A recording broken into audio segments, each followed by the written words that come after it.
দেশে অন্ন নেই, দেশে বস্ত্র নেই, পেটে খাদ্য নেই, শুধু খিদে আছে, খিদে। ও এই সময় সাবুর হাতের লুচি আলুর দমের কথা মনে পড়ে। ও শুধু জল খেয়ে পেট ফুলিয়েছি, এখন এখানেই সারা রাত কাটাতে হবে।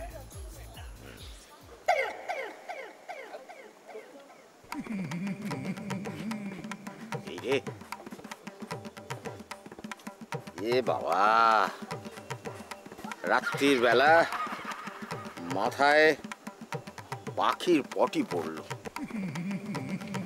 আরে সাবু বলে রাত্রির বেলা পাখির পটি মাথায় পড়া অমঙ্গল। সব মঙ্গল তো চলে গিয়েছে সাবু, আর নতুন কি অমঙ্গল হবে? কি করলেন প্রভু, আপনি আমাকে বাজি ধরলেন বটে। গোবর্ধন বাবু, বলো। তাহলে হার স্বীকার করলেন? আমি লাইক যুধিষ্ঠির মিথ্যে কথা বলি না, আমি হার স্বীকার করলাম। গোবর্ধন বাবু, আপনার 22 একর জমি, ব্যাংকের টাকা, বসত বাড়ি, পুকুর, মাছ, জমি, এমনকি আপনার এই অনুগত ভৃত্য হাম্পু এখন থেকে আমার হয়ে গেল। হ্যাঁ, আপনার। গোবর্ধন বাবু, মহাভারতে শকুনি মামা কৌশল করে জিতেছিলেন, আর এখানে আমি আমার প্রতিভা দিয়ে বাজি জিতেছি। এখন থেকে হাম্পু আমার কাছেই থাকবে। হ্যাঁ, থাকবে।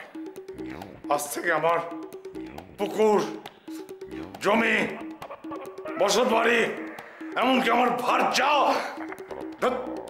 বলছি কেন, আমার এই বৃত্ত হাম্পু আপনার। নাথু, ম্যাডাম, আজ এই ক্যারাম খেলার সভায় গোবর্ধন বাবুর দেওয়া পোশাকটা ওই হাম্পুর শরীর থেকে খুলে নাও।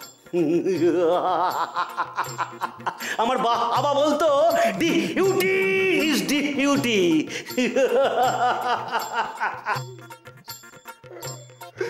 শ্রীকৃষ্ণ বাবা, আপনি মহাভারতের দ্রৌপদীকে বাঁচিয়েছিলেন বটে, এই পুলিশ দুঃশাসনের হাত থেকে আমাকে বাঁচান বটে। শ্রীকৃষ্ণ বাবা, আমাকে উদ্ধার করুন বটে। শ্রীকৃষ্ণ বাবা, জয় শ্রীকৃষ্ণ, জয় শ্রীকৃষ্ণ বটে।